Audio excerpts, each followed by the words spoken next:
Assalamualaikum. So today we are going to start our next volume of SK Golden 19, that is the volume 2.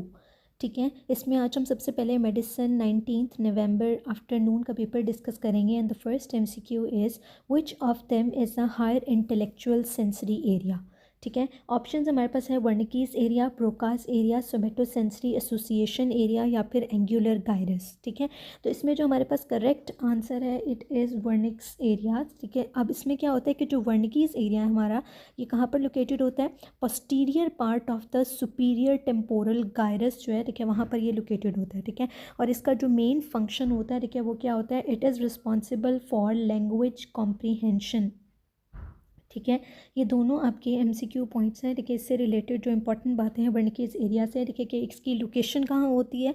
Posterior part of superior temporal gyrus में. ठीक है, और इसका main function क्या होता है? कि it is involve in language comprehension, और इसलिए इसको हम जो है ना वो सेंसरी स्पीच एरिया भी कहते हैं. ठीक है, तो ये क्या करती है कि ये आपके रिटन या स्पोकन लैंग्वेज है उसको इंटरप्रेट करती है. ठीक है, बाकी जो सेकेंड ऑप्शन हमारे पास है ब्रोकाज एरिया की. अब जो ब्रोकाज एरिया होता है वो हमारा मोटर स्पीच एरिया होता है. ठीक है, जो सोमेटोसेंसरी एसोसिएशन एरिया होता है, ठीक है, ये बेसिकली क्या करता है? ये प्रोसेस करता है और इंटरप्रेट करता है सेंसरी इनपुट्स को, जिसमें कौन कौन से आ जाते हैं, जैसे हमारा टच होता है, ठीक है, जैसे हमारे पास प्रेशर आ जाता है, ठीक है, और जो आपकी स्पेशल अवेयरनेस होती है उसके अंदर ये इन्वॉल्व होता है. ठीक है, ये भी इंटेलेक्चुअल फंक्शंस के अंदर ज़ाहिर है इन्वॉल्व हो रहा है, लेकिन ये स्पेशलाइज नहीं होता कि इसको हम हायर इंटेलेक्चुअल सेंसरी फंक्शंस के अंदर इन्वॉल्व हो. ठीक है, और जो लास्ट में हमारे पास है D option, that is the angular gyrus. It is again ये भी आपके हायर इंटेलेक्चुअल सेंसरी फंक्शन को कंट्रोल कर रहा होता है, जैसे कि लैंग्वेज कॉम्प्रीहेंशन में इसका भी रोल होता है. लेकिन अगेन अगर हम देखें तो ओवरऑल जो हमारा प्राइमरी सेंटर होता है for sensory intellectual function related to language comprehension, it is Wernicke's area. ठीक है, next MCQ lymphatic drainage of the interior scalp and interior face and the scalp. ठीक है, तो इंटीरियर फेस एंड स्कैल्प की lymphatic drainage हमारे पास होती है submandibular lymph nodes. Chromosomal abnormality was taught by a professor. His son got a long bone deformity by a marker that is usually gene suppressor, but can cause tumor of long bones. What actually his son has. ठीक है, तो उन्होंने हमें tumour suppressor gene के बारे में बताया. ठीक है, और उस ठीक है, तो इसमें हमने ट्यूमर सप्रेसर जीन के बारे में उन्होंने पूछा है. ठीक है, कि और अगर उसकी क्योंकि वो ट्यूमर सप्रेसर जीन होता है वो बेसिकली सप्रेस करता है फॉर्मेशन ऑफ ट्यूमर को. ठीक है, लेकिन उन्होंने हमें कहा है कि it can cause tumour of the long bones. ठीक है, तो इसमें हमें लॉन्ग बोन डिफॉर्मिटी के बारे में उन्होंने बताया है. ठीक है, जो कि हमारे पास रिलेटेड होती है, ठीक है, to the tumour suppressor gene, that is the RB1 gene के साथ. ठीक है, और इस डिज़ीज़ को हम क्या कहते हैं? इसको हम कहते हैं हेरिडिटरी रेटिनोब्लास्टोमा. ठीक है, जो ट्यूमर उसको वो उसमें हमारे पास क्या है? हेरिडिटरी रेटिनोब्लास्टोमा है. ठीक है, क्यों? क्योंकि अगेन क्रोमोसोमल एबनॉर्मेलिटी की बात हो गई. ठीक है, तो हमें पता चल गया कि it is some hereditary disease. ठीक है, और हेरिडिटरी रेटिनोब्लास्टोमा में एक्सप्लेनेशन में हमें बताते हैं कि इंक्रीज रिस्क होता है ऑफ डेवलपिंग सेकेंडरी कैंसर्स. ठीक है, पर्टिकुलरली उसमें ऑस्टियोसार्कोमा आ जाता है, वो भी अगेन एक malignant tumour of the long bones है. ठीक है, तो RB1 जीन जो आपका, ठीक है, ट्यूमर सप्रेसर जीन, उसका मेन फंक्शन क्या होता है? इसका जो मेन फंक्शन होता है ये क्या करता है? जो आपका सेल साइकिल होता है उसमें G1 to S phase of the cell cycle के अंदर जो ट्रांजिशन होती है, यानी कि जो चेंज होता है, ठीक है, ट्रांसफ़र होता है from G1 to S phase of the cell cycle. ठीक है, S फेज़ आपका जो होता है ना, ठीक है, वो हमारे पास वो फेज़ होता है, ठीक है, जिसके अंदर हमें पता है कि क्रोमोसोम डुप्लीकेशन वगैरह हो रही होती है. ठीक है, और G1 फेज़ में हमारे पास सारी प्रिपरेशन हो रही होती है. ठीक है, तो उसके अंदर जो है ना वो ट्रांसफ़र जो है उसको इनहिबिट कर रहा होता है. ठीक है, और अब क्योंकि ये इनहिबिट कर रहा है, इसका मतलब है कि ये जो भी आपके ट्यूमर सेल्स हैं, लेकिन इनके एक्सेसिव ग्रोथ को बेसिकली प्रिवेंट कर रहा है. ठीक है, अगर इसके अंदर कोई म्यूटेशन हो जाएगी तो ऑब्वियसली ये इनहिबिशन नहीं होगी. ठीक है, और G1 to S phase transition हो जाएगी उन सेल्स की भी जो डिफेक्टिव सेल्स थे, जिसकी वजह से हमारे पास क्या होगा कि अनकंट्रोल ग्रोथ होगी और कोई भी ट्यूमर कॉज हो जाएगा. ठीक है, तो अगर इसकी म्यूटेशन होती है जो मोस्ट कॉमनली ऑटोसोमल डोमिनेंट है, तो रेटिनोब्लास्टोमा, जैसे हमने ऊपर बात की, malignant tumour of the long bones, osteosarcoma हो जाता है. ठीक है, और अगर इसमें सोमैटिक म्यूटेशन होती है तो ये कॉज करता है retinoblastoma, osteogenic sarcoma, carcinoma of the breast, lung and the colon. ठीक है, next MCQ, patient blindfoldedly asked to identify the structure in hand, which area assessment is being done. ठीक है, अब हमारे पास क्या है कि जब उन्होंने हमें कहा है ना कि ब्लाइंड फोल्डेड आस्क्ड, ठीक है, to identify the structure, it means that वो देख नहीं रहा लेकिन वो हाथ से उसको टच करके फील करके हमें बताएगा. ठीक है, कि वो उस ऑब्जेक्ट को उसने बेसिकली आइडेंटिफाई करना है. ठीक है। तो ये कौन सा एरिया आपके पास बेसिकली कंट्रोल करता है, ठीक है, ये हमारे पास होता है पैराइटल लोब जो होती है हमारा, उसका हमारे पास सुपीरियर पार्ट होता है, ठीक है, superior parietal lobe, A option is correct, ठीक है। तो जब भी हमारे पास पैराइटल लोब की इंजरी होती है, पैराइटल लोब की लीजन होती है, तो the patient is not able, ठीक है, to identify an object by touch, ठीक है, जिसको बेसिकली हम कहते हैं कि वो जिसके अंदर बेसिकली हमारे पास क्या है कि क्योंकि पैराइटल लोब के अंदर हमारे पास क्या होता है, सेंसेशंस बेसिकली जो हमारी टच, प्रेशर या प्रोप्रियोसेप्टिव इम्पल्सेस जो होती हैं, ठीक है, वो आपके पास एंड हो रही है, सोमैटोसेंसरी एसोसिएशन एरिया जो है वो प्रेजेंट होता है आपके पास, ठीक है। तो जिसकी वजह से अगर उसकी लीजन हो जाएगी तो आपके पास क्या होगा, इंटीग्रेशन ऑफ सेंसरी इम्पल्सेस जो है वो नहीं होगी, ठीक है, और उसको हम क्या कहते हैं, एस्टीरोगनोसिस, ठीक है। अब ये एस्टीरोगनोसिस के नाम से भी प्रीवियस पेपर्स के अंदर आ चुका है, ठीक है, लेकिन इस पेपर में उन्होंने वही आपका कॉन्सेप्ट जो है उसको उन्होंने रीअसेस किया, लेकिन यहाँ पर उन्होंने हमसे एरिया पूछ लिया है कि उसकी लोकेशन क्या है उस एरिया की, ठीक है। तो आपने ये याद रख लेना है, ठीक है, और आपने याद रखना है कि ये superior portion of parietal lobe के अंदर जो है सुपीरियर पैराइटल लोब्यूल का जो एरिया होता है, ठीक है। और जैसे कि उन्होंने एग्जाम्पल भी दिया कि with the eyes closed the individual would be unable to recognise a key placed in the hand, ठीक है, जिसको हम क्या कहते हैं, एस्टेरोगोनोसिस, ठीक है। Okay, next is a patient presented with cardiac facial and corneal defect along with hypotonia and failure to thrive diagnosed as Zellweger syndrome in which there is accumulation of long chain fatty acid caused by peroxisomes, ठीक है। अब peroxisomes जो है, ठीक है, उसका basically function क्या होता है, वो बीटा ऑक्सीडेशन कराता है of the long chain fatty acids, ठीक है।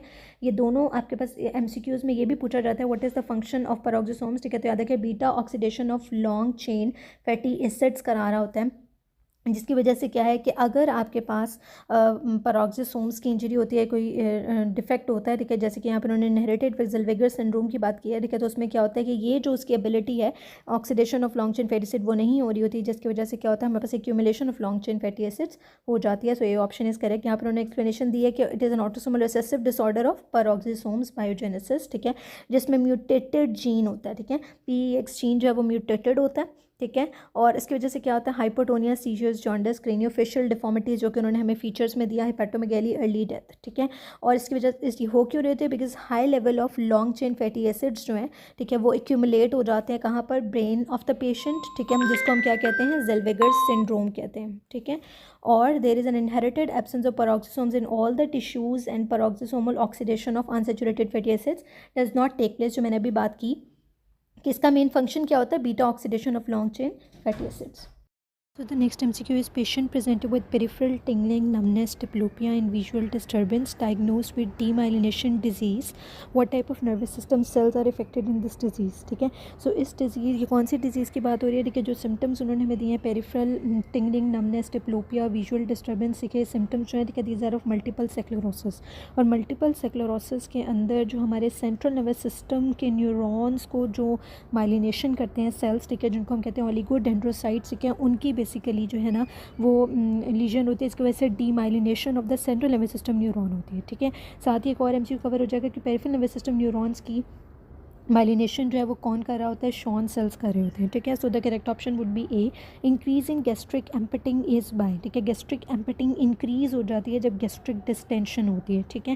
What is the primary physiological change associated after alcohol consumption, ठीक है। अब ये वाला जो MCQ है, ठीक है, इसके अंदर हमारे पास क्या है कि जब हम अल्कोहल को कंज्यूम करते हैं ना, ठीक है, तो जो सबसे पहला फिजियोलॉजिकल चेंज आता है हमारी बॉडी के अंदर, वो क्या होता है कि हमारे यूरिन की स्पेसिफिक ग्रेविटी जो होती है वो डिक्रीज़ हो जाती है, ठीक है। जब यूरिन की स्पेसिफिक ग्रेविटी जो है वो डिक्रीज़ हो जाती है, क्यों डिक्रीज़ होती है यूरिन की स्पेसिफिक ग्रेविटी, क्योंकि जो अल्कोहल होता है उसका डायूरेटिक इफेक्ट होता है, ठीक है, वो क्या करता है, डायूरेसिस कराता है, एक्सक्रीशन यूरिन की जो कॉन्सेंट्रेशन होती है, ठीक है, वो कम हो जाती है, ठीक है, और आपके पास डाइल्यूट अमाउंट में लार्ज अमाउंट ऑफ यूरिन जो है वो प्रोड्यूस होता है, जिसकी वजह से specific gravity of the urine भी डिक्रीज़ हो जाती है, ठीक है। एक और MCQ साथ ही उन्होंने हमें दे दिया है, ठीक है, जो कि हमारे पास क्या है कि अल्कोहल इनहिबिट करता है सिक्रीशन ऑफ ADH को, ठीक है, ये भी हमारे पास पास में MCQ आ चुका है, ठीक है, कि ADH जो है उसको इनहिबिट कौन करता है, तो अल्कोहल जो है वो ADH की प्रोडक्शन को इनहिबिट करता है, और आपको पता है ADH जो है वो एंटी डायूरेटिक हार्मोन है, ठीक है, जो डायूरेसिस को प्रिवेंट करता है। जब ये ADH को इनहिबिट कर देगा तो ये डायूरेसिस को प्रमोट करेगा, ठीक है, और ये एंटी डायूरेटिक हार्मोन जो प्रोड्यूस हो रहा था फ्रॉम द पोस्टीरियर पिट्यूटरी, ठीक है, जिसकी वजह से क्या होगा, यूरिन आउटपुट इंक्रीज़ हो जाएगा, डायूरेसिस होगी, urine large quantities of dilute urine produce होगा, ठीक है, जिसकी लो स्पेसिफिक ग्रेविटी होगी। तो यहाँ पर हमारे पास जो करेक्ट ऑप्शन बनता है वो है decrease urine specific gravity, D option. Next MCQ, lactic acid injection was given to the patient through IV line, it will increase respiratory rate by acting on. ठीक है, तो जो लैक्टिक एसिड का injection है, ठीक है, वो कहाँ पर एक्ट करेगा, इट विल एक्ट ऑन। सो यहाँ पर हमारे पास जो करेक्ट आंसर है it is A option, that is chemo receptors in the medulla. ठीक है, ये किस तरह से हमारे पास करेक्ट ऑप्शन है, ठीक है, क्योंकि जो हमारे कीमो रिसेप्टर्स होते हैं बेसिकली वो रिस्पॉन्ड करते हैं to the changes in the blood pH. ठीक है, कीमो रिसेप्टर्स रिस्पॉन्ड करते हैं to changes in blood pH, और जब हमारे पास कॉन्सेंट्रेशन ऑफ लैक्टिक एसिड जो है, ठीक है, वो इंक्रीज़ होगी, लैक्टिक एसिड का मेटाबॉलिज्म होगा, ठीक है, तो उसकी वजह से हमारे पास क्या होगा, एच पॉजिटिव आयन यानी हाइड्रोजन आयन की कॉन्सेंट्रेशन बढ़ जाएगी। ठीक है, जितनी ज़्यादा हाइड्रोजन आयन की कॉन्सेंट्रेशन होगी उतनी हमारी पीएच क्या हो जाएगी, कम हो जाएगी। ठीक है, जो कीमो रिसेप्टर्स हमारे मेडुला के अंदर यानी सेंट्रल कीमो रिसेप्टर्स होंगे वो रिस्पॉन्ड करेंगे to these changes in the pH of the CSF. ठीक है, जिसकी वजह से हमारे पास क्या होगा, रेस्पिरेटरी ड्राइव बढ़ जाएगी। ठीक है, जब इंक्रीज़ रेस्पिरेटरी ड्राइव होगी, ठीक है, तो उसकी वजह से क्या होगा, इंक्रीज़ कार्बन डाइऑक्साइड जो है वो एलिमिनेट होगी बॉडी से। ठीक है, और हमारा एसिड बेस बैलेंस जो है वो रिस्टोर हो जाएगा, यानी पेशेंट हाइपरवेंटिलेट करेगा, कार्बन डाइऑक्साइड एक्सेस अमाउंट में बॉडी से रिमूव हो जाएगी और अगेन हमारा एसिड बेस बैलेंस जो है वो नॉर्मल की तरफ आ जाएगा। सो the correct option would B A, that is chemo receptors in the medulla. Next MCQ is a patient presented with boil in the perineal area, anal glands enlarged, rupture of boil, eroding the lateral wall will lead to spread of the pus into. ठीक है, तो पस कहाँ पर spread करेगी, जो पेरीएनल area वहाँ से पस जो है स्टोरेक्टल फॉसा के अंदर स्प्रेड करेगी। Next MCQ, mode is defined as. ठीक है, तो मॉड हमारे पास क्या होता है, मोस्ट रिपीटेड वैल्यू जो आपके डाटा में होती है वो मॉड होता है। मीन होता है सम ऑफ ऑल वैल्यूज़। ठीक है, इसको आपने टोटल नंबर ऑफ वैल्यूज से डिवाइड करना है। मीडियन जो है वो मिडिल नंबर होता है। ठीक है, यानी कि अगर आपके पास ऑड नंबर्स हैं तो जैसे 7 अगर आपके पास टोटल हमें डाटा दिया हुआ है 7 डिजिट्स, ठीक है, तो 3 इधर कर दिया 3 इधर कर दिया, जो सेंटर होगा वो आपके पास मीडियन होगा। ठीक है, और अगर इवन में है तो सेंटर 2 को हम ऐड करके 2 पे डिवाइड करते हैं, हमारे पास मीडियन आता है। और जो मॉड होता है वो मोस्ट रिपीटेड वैल्यू होती है, यानी कि अगर एक डाटा में हमारे पास इस तरह से डाटा 3 4 7 8 3 और फिर 2 दिया हुआ और फिर 3 दिया हुआ है। ठीक है, तो इसमें 3 तो है, 3 टाइम्स मोस्ट रिपीटेड वैल्यू होगी, तो mode will be 3. Left circumflex artery occluded on angiography as notice by the doctor, area damage would be. ठीक है, तो जो लेफ्ट सर्कमफ्लेक्स आर्टरी है उसकी वजह से लेफ्ट एट्रियम और लेफ्ट वेंट्रिकल जो आपका डैमेज होगा. Girl spilled hot water, develops bulla few hours after burn, later erythema and fever.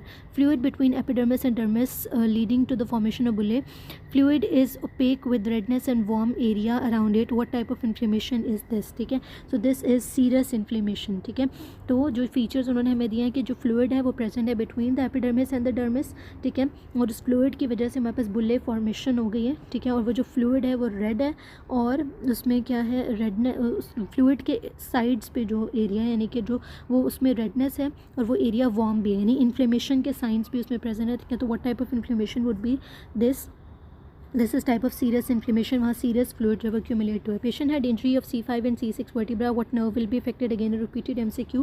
C6 nerve जो है रूट आपकी इफेक्ट होगी. Patient present with Korea, mental retardation, hypertonia, decrease memory, depressed mood.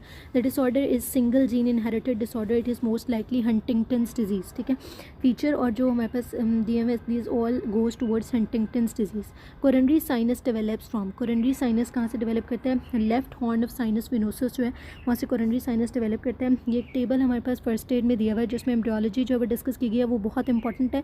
ठीक है, embryological derivatives जो है of the heart, उसको वहाँ से ये MCQ आया हुआ है. ठीक है, तो एक्सप्लेनेशन में भी उन्होंने हमें बताया है कि डक्टस आर्टेरियोसस से लिगामेंटम आर्टेरियोसम, डक्टस वेनोसस से लिगामेंटम वेनोसम. ठीक है, और left horn of sinus venosus से कोरोनरी साइनस डेवलप होता है. फोरामेन ओवेल से फोसा ओवेलिस. एलेंटॉइड से median umbilical ligament. Umbilical artery से मीडियल अम्बिलिकल लिगामेंट्स. दोनों को ये डिफरेंस याद रखना है. अम्बिलिकल वेन से लिगामेंटम टीरिस और नोटोकॉर्ड का डेरिवेटिव होता है न्यूक्लियस पल्पसस. ठीक है, CSF flow blocked causes dilated ventricles leading to hydrocephalus. ठीक है, तो what is which is affected? ठीक है, तो हाइड्रोसेफलस के अंदर हमारे पास जो फ्लूइड है it is transcellular fluid. ठीक है, A neurologist stimulated locus coeruleus. Which of the following neurotransmitter will be secreted from this nucleus? ठीक है, तो locus coeruleus जो है वहाँ से हमारे पास जो है प्रोडक्शन होती है नॉर एपिनेफ्रीन की. ठीक है, so this explanation is again very important. Basal nucleus of Meynert जो है वहाँ फोरब्रेन के अंदर प्रेजेंट होता है, उसकी लोकेशन ऑफ एसिटाइल कोलिन को प्रोड्यूस करता है. ठीक है, वेंट्रल टेगमेंटम जो है आपका मिड ब्रेन में होता है और इसके अंदर कौन सा न्यूरोट्रांसमीटर डोपामीन की प्रोडक्शन होती है। न्यूक्लियस एक्युम्बेंस जो है वो बेसल गैंग्लिया में है, इट कंटेन गाबा, ठीक है। लोकस सेरुलस जो है वो पॉन्स में होता है, इट कंटेन नॉरएपिनेफ्रिन, ठीक है। और जो रेफेमेग्नस न्यूक्लियस होता है it is present in the brain stem and it contains serotonin. A female present with history of epistaxis and menorrhagia. Investigation में आपको डीरेंज ब्लीड जो है ना वो आपके पास बीटी मिल रहा है, ठीक है, ब्लीडिंग टाइम, और एपीटीटी भी आपका डीरेंज्ड है। तो जब हमारे पास ब्लीडिंग टाइम और एपीटीटी दोनों जो है वो प्रोलॉन्ग हमें मिले, ठीक है, तो और हमें उन्होंने ये भी कह दिया, एक और हिंट भी दे दिया कि वॉन विलिब्रेंट फैक्टर भी लो है, ठीक है, तो इट मींस दैट ये वॉन विलिब्रेंट डिजीज़ की बात हो रही है, ठीक है, जिसके अंदर बेसिकली प्लेटलेट एडहेजन का डिफेक्ट होता है। और अगर खाली एपीटीटी प्रोलॉन्ग मिले, ठीक है, तो हम जो है वो हीमोफीलिया की तरफ जाते हैं। Drop in temperature after giving general anaesthesia to the patient, ठीक है, अगेन रिपीटेड एमसीक्यू, ठीक है, it is due to loss of the skeletal muscle tone. Cereal gives how many calories per 100 ग्राम, ठीक है, तो जो सीरियल होता है वो 350 टू 370 मिलीग्राम कैलोरीज हमें दे रहा होता है, ठीक है। इस तरह के एमसीक्यूज़ जो है इनको आपने अच्छी तरह से इस तरह से याद रख लेना है, बिकॉज ये एमसीक्यूज़ जो हैं, ठीक है, ये हमारे पास जो है वो रिपीट होते हैं, ठीक है, और इनका कोई लॉजिक नहीं है, ये इसी तरह से वैल्यूज़ हमने जो है वो याद रखनी होती हैं। देखिए यहाँ पे उन्होंने हमें जो है रेफरेंस भी दिया है कि it is from Chatterjee. Okay, so the explanation for this is that the rice and the wheat are the commonly consumed cereals in our country, ठीक है। जो सीरियल होता है वो कॉन्स्टिट्यूट करता है major bulk of the diet, ठीक है, और आपकी हंगर को सेटिस्फाई करता है, and they are the main suppliers of calories, ठीक है, जो आपके सीरियल्स होते हैं। तो कितनी, तकरीबन 350 कैलोरीज पर 100 ग्राम्स जो हैं वो सीरियल्स देते हैं। In a good balance diet cereals contribute about 50% of the total calories, ठीक है, और हमारी टोटल कैलोरीज़ का 50% जो है अगर एक बैलेंस डाइट को देखें तो they are contributed by cereals. In traumatic patient hypothermia leads to increase bleeding causes, ठीक है, हाइपोथर्मिया की वजह से ब्लीडिंग क्यों इंक्रीज़ होती है, ठीक है, because of the decrease platelet function and number, that is a C option. Explanation हमारे पास इसकी क्या है कि जो ट्रॉमा पेशेंट्स होते हैं उनमें हाइपोथर्मिया जो है, ठीक है, वो कॉज करता है कोएगुलोपैथी। कोएगुलोपैथी का मतलब ये है कि इम्पेयर्ड ब्लड क्लॉटिंग होती है, ठीक है, तो जब ब्लड क्लॉटिंग जो है वो इम्पेयर्ड हो जाएगी तो ऑब्वियसली ब्लीडिंग ज़्यादा हो जाएगी, ठीक है। तो ये प्राइमरी मैकेनिज्म होता है जो कि रिडक्शन करता है in the enzymatic activity of clotting factors, ठीक है, क्योंकि क्लॉटिंग फैक्टर टेम्परेचर सेंसिटिव होते हैं, ठीक है, और वो बेस्ट काम करते हैं ऑप्टिमल बॉडी टेम्परेचर जो 37 डिग्री सेंटीग्रेड होता है, ठीक है, और अदरवाइज़ अगर टेम्परेचर ऊपर नीचे होगा तो प्लेटलेट फंक्शन और नंबर जो है वो डिक्रीज़ हो जाते हैं, ठीक है। हाइपोथर्मिया जो है वो कोएगुलेशन कैस्केड को स्लो करता है, this is an important point, और प्रोलॉन्ग करता है ब्लीडिंग को। Patient presence in OPD with loss of pain and temperature, other sensations are intact, ठीक है, तो pain and temperature sensations are carried by the lateral spinothalamic tract, A option is correct. Maximum number of beta cells in the islets of the Langerhans are present in, maximum number of the beta cells होते हैं वो tell of pancreas में, again repeated MCQ. A lady blood group RH negative delivered a baby, a lady with a blood group RS negative delivered a baby by house officer.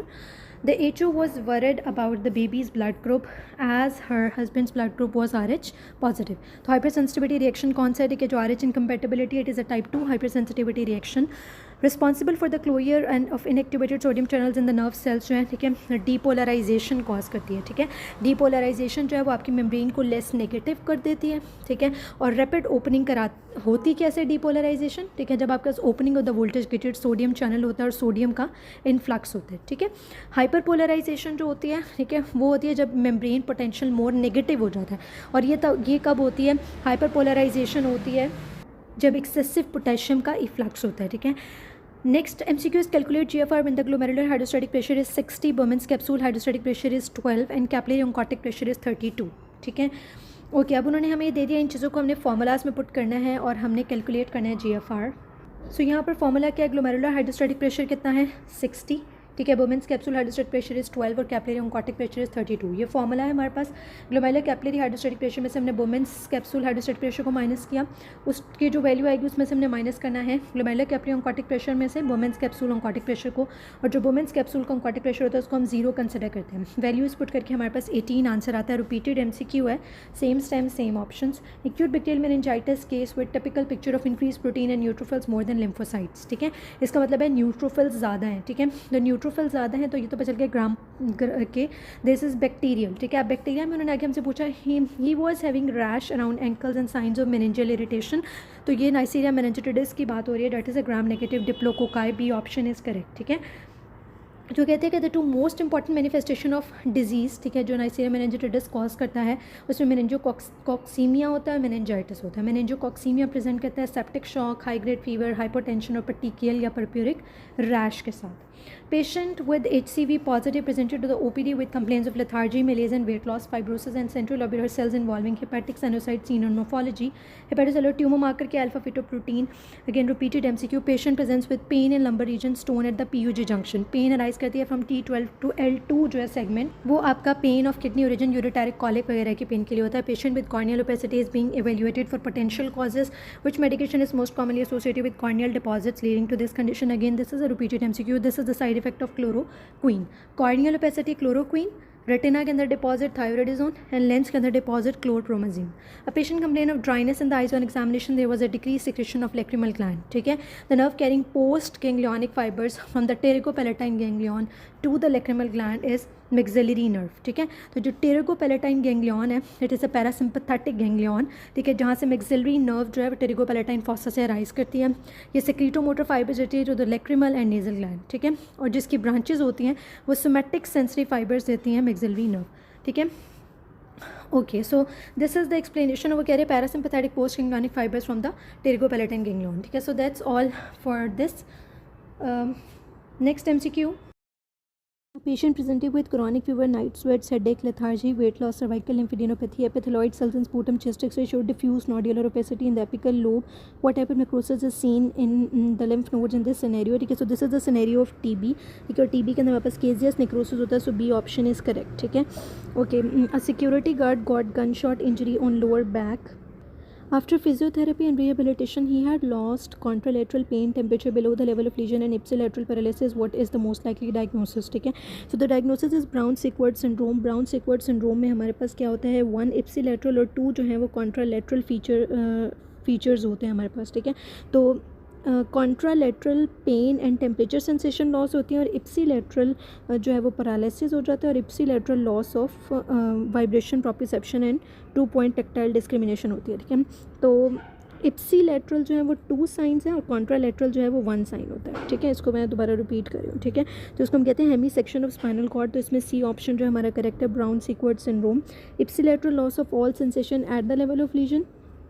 इप्सीलेटरल lower motor neuron signs होते हैं at the level of lesion. ठीक है, below the level of lesion जो है वो ipsilateral upper motor neuron signs होते हैं. ठीक है, इप्सीलेटरल लॉस ऑफ प्रोप्रिसेप्शन और वाइब्रेशन होती है और there is only 1 contralateral sign, that is loss of pain and temperature sensations जो होती हैं वो कॉन्ट्रालेटरल साइड पे होती हैं. ठीक है, तो इसको आपने रेक्टिफाई कर लेना है कि 1 कॉन्ट्रालेटरल, ठीक है, एंड 2 इप्सीलेटरल साइंस जो हैं they are present in Brown-Sequard syndrome. A patient with delayed puberty having small testes with large breast and gynecomastia and karyotype 47XXY cause is. ठीक है, so this is due to non-disjunction. A option is correct option. A patient present with chronic fever, night sweats, headache, lethargy, weight loss, cervical lymphadenopathy, epithelioid cells in the sputum. Again, all the features goes towards TB.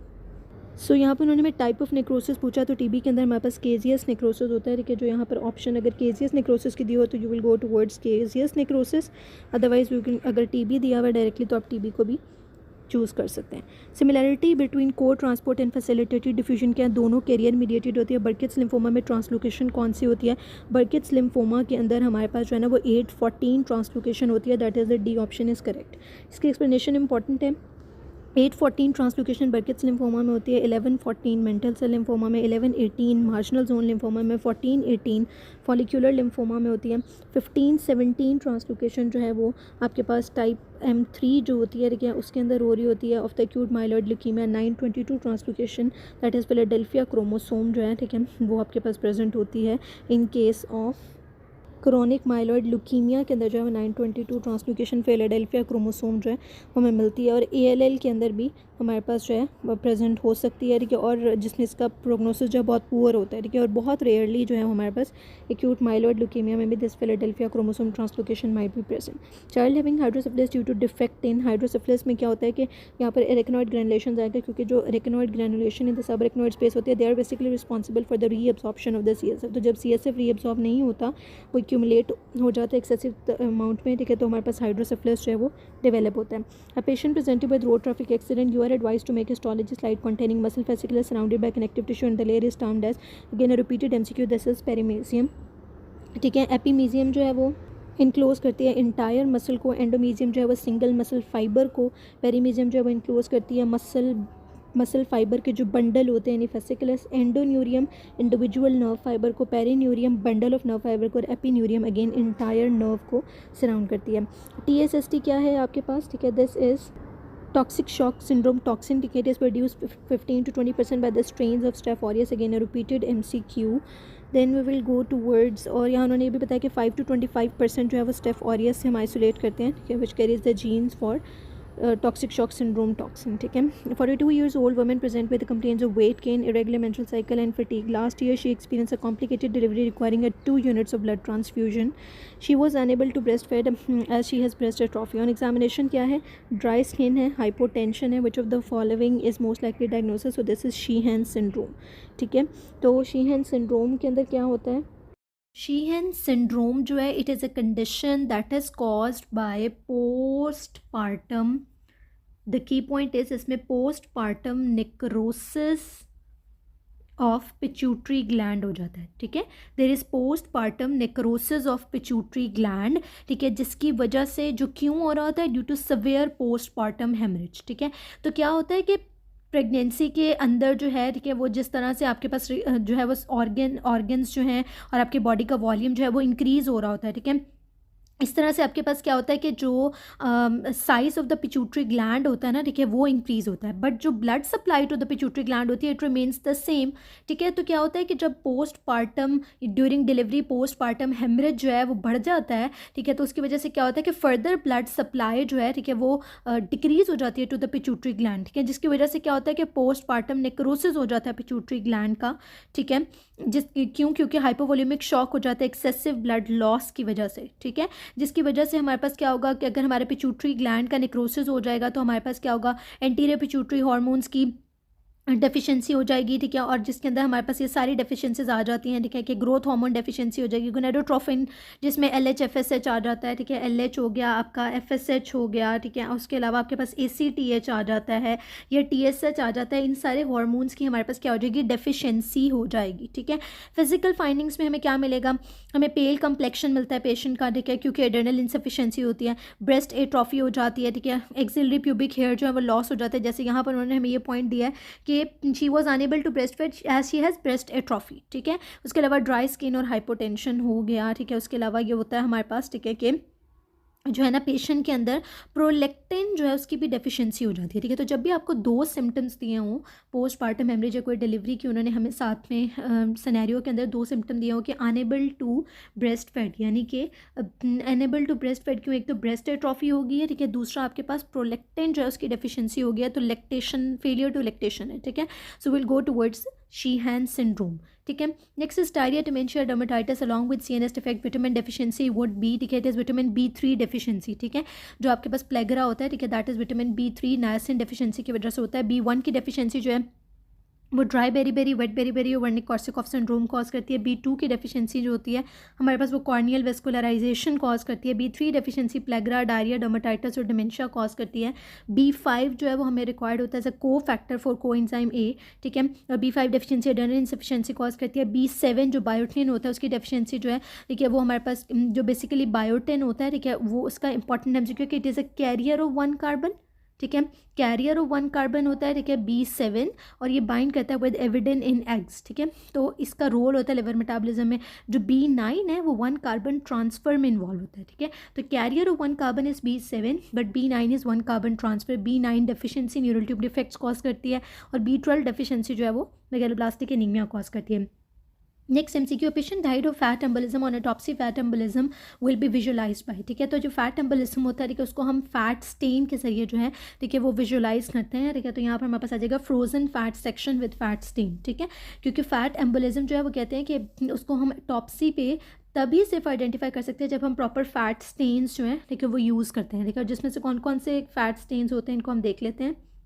सो जो stains हमारे पास होते हैं उसमें हमारे पास Sudan 3, Sudan 4 stains जो होते हैं, ठीक है, ये हमारे पास फैट स्टेन्स होते हैं, ठीक है, 3 और 4। उसके अलावा ऑयल रेड ओ स्टेन जो है ना, ठीक है, उसको भी हम यूज़ कर रहे होते हैं, ठीक है, फॉर फैट स्टेनिंग। उसके अलावा हम सूडान ब्लैक जो होता है, ठीक है, उसको भी यूज़ करते हैं for the staining of fat, ठीक है। उसके अलावा हमारे पास ऑस्मियम टेट्रोक्साइड वगैरह इस तरह के स्टेन्स भी होते हैं, ठीक है। सो यहाँ पर हमारे पास correct option would be C. After an automobile accident, splenectomy done after 2 months, patient presents to the emergency with septic shock and fever, gram positive organism identified on blood culture, positive organism for this warming infection would be, again this is a repeated MCQ. पहले भी volume 1 में भी हमने ये MCQ बहुत दफ़ा देखा है और पहले भी पास्ट में ये रिपीट हो चुका हुआ है, ठीक है। तो जब भी हमारे पास पोस्ट स्प्लीनेक्टमी आ जाए, ऑटो स्प्लीनेक्टमी हो जाए, ठीक है, तो हमारे पास क्या होता है कि जो हमारे पास ग्राम पॉजिटिव ऑर्गेनिजम्स होते हैं उनका इन्फेक्शन का जो रेट होता है वो बढ़ जाता है, ठीक है। यहाँ ऑप्शन में हम स्ट्रेप नमूनी की तरफ जाएंगे। 3 हमारे पास होते हैं स्ट्रेप नमूनी, एच इन्फ्लुएंजी, नाइसीरिया मेनिंजिटिडिस, ठीक है, जिसकी वजह से हम पेशेंट को नीमोकोकल, मेनिंजियोकोकल और वैक्सीन, इन्फ्लुएंजा वैक्सीन जो है वो हम कहते हैं कि जो पेशेंट पोस्ट प्लीनेक्ट में हम पेशेंट्स को ये वैक्सीन्स लगवाते हैं, ठीक है। तो यहाँ पर उन्होंने हमें ऑर्डर ऑफ सीक्वेंस दिया, ठीक है, जो आपने याद रख लेना है एमसीक्यूज़ के लिए बहुत इंपॉर्टेंट होते हैं जो ऑर्डर्स दिए होते हैं। So the correct option would be strep pneumoniae. Which part of intestine thick loop with less mesentery fat and long vasa recta with her arcade surgeon asked for uplifting of gut during surgery, ठीक है, ये भी हमने बहुत दफ़ा previously discuss किया। These are the features of jejunum, ठीक है। मैं आपको पहले भी बता चुकी हूँ कि जब भी हमें वो ये कह देंगे कि लेस मेसेंट्री, लेस फैट और लॉन्ग वेजरेक्टा तो विल गो टुवर्ड्स जिजनम, और जब मोर मेसेंट्री, मोर फैट और शॉर्ट वेजरेक्टा होगा विल गो टुवर्ड्स आइलियम, ठीक है। सो यहाँ पर उन्होंने दोनों के डिफरेंसेस भी दिए, इनको आप रीड कर लीजिएगा। Person was lying down and ingested a coin accidentally, it will lodge into, again this is a repeated MCQ. तो लाइंग डाउन पोजीशन में it will lodge into the apical segment of the right lower lobe, ठीक है।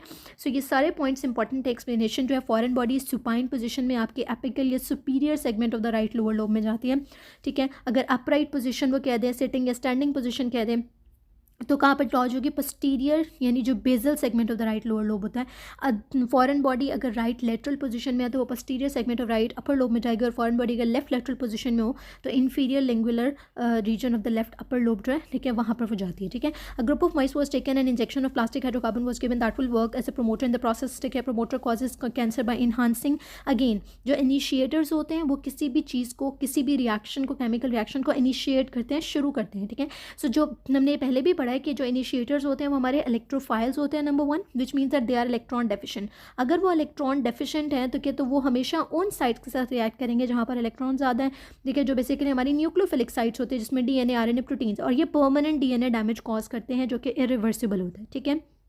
जबकि जो हमारे promoters होते हैं, ठीक है, वो क्या करते हैं, वो प्रोमोट करते हैं, विच मीन्स दैट जो ऑलरेडी इनिशिएटेड सेल्स होते हैं, ठीक है, उनको फर्दर जो उनकी प्रोलिफरेशन को जो इन्हांस करते हैं वो आपके प्रोमोटर्स होते हैं, ठीक है। ये परमानेंट डीएनए डैमेज नहीं कॉज करते, ठीक है। They don't have direct effect on DNA and they can cause clonal proliferation of already initiated cell, जब हमने पढ़ा रिवर्सिबल होते हैं और इंक्रीज करते हैं सेल प्रोलिफरेशन को, ठीक है। A patient develop midline neck swelling for which a thyroid surgery is being done, a structure started bleeding in the vicinity of a thyroid near the middle of the gland, which of the following structure it would be, again this is inferior thyroid artery, a repeated MCQ. TPN is contraindicated in which of the following condition, ठीक है, total parenteral nutrition, what is TPN, it is total parenteral nutrition. This order is very important. अगर uncontrolled diabetes mellitus के option है उसको choose करें, वो नहीं है तो liver disease को, and then you will go towards diabetes mellitus. Which one has dual nerve supply but not reciprocal, ठीक है। जो हमारे स्लाइवरी ग्लैंड्स होते हैं कि उनकी डुअल नर्व सप्लाई होती है, सिंपैथेटिक भी और पैरासिम्पैथेटिक दोनों उनको सप्लाई कर रहे होते हैं, ठीक है, जिसकी वजह से उनकी स्लाइवेशन इंक्रीज हो जाती है, विच means that they have same function, ठीक है, but it is not reciprocal, ठीक है। ओके, सो इसका क्या मतलब हुआ कि दोनों सिंपैथेटिक और पैरासिम्पैथेटिक सप्लाई कर क्या रही हैं, उसकी स्लाइवेशन को ही इंक्रीज करेंगी, ठीक है। फंक्शन दोनों का सेम है, सिंपैथेटिक का भी पैरासिम्पैथेटिक का भी, इसलिए they are not reciprocal to one another, ठीक है।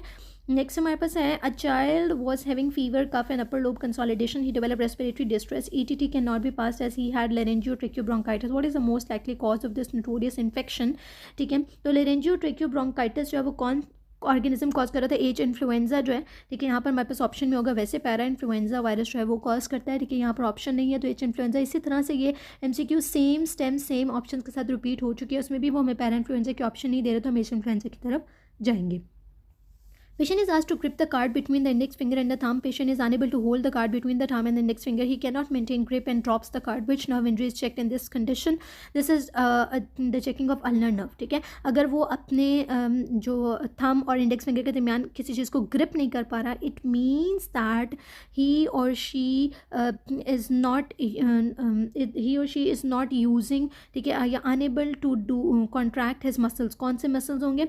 जिसमें फ्लेक्सर पॉलिसिस लॉन्गस होता है, ठीक है, और जो कि आपके पास और आपके जो टर्मिनल फेलिंग्स है, ठीक है, उनकी फ्लेक्शन जो है वो इफेक्ट हो रही होगी. ठीक है, so these muscles are basically supplied by the ulnar nerve. ठीक है, वैसे भी आपके जो small muscles of the hand होते हैं, ठीक है, उनको अल्नर नर्व सप्लाई करती है, जिसमें आपके पामर इंट्रोशाई, डॉर्सल इंट्रोशाई मसल्स भी आ जाते हैं, ठीक है, जो आपके एडक्शन या एबडक्शन भी करा रहे होते हैं. ठीक है, तो यहाँ पर हमारे पास क्या आ जाएगी? Ulnar nerve will be the correct option. ठीक है, तो उन्होंने एक्सप्रेशन में क्या क्या है? The patient is asked to grip a piece of paper between the thumb and the index finger. He और शी डज सो. कैसे?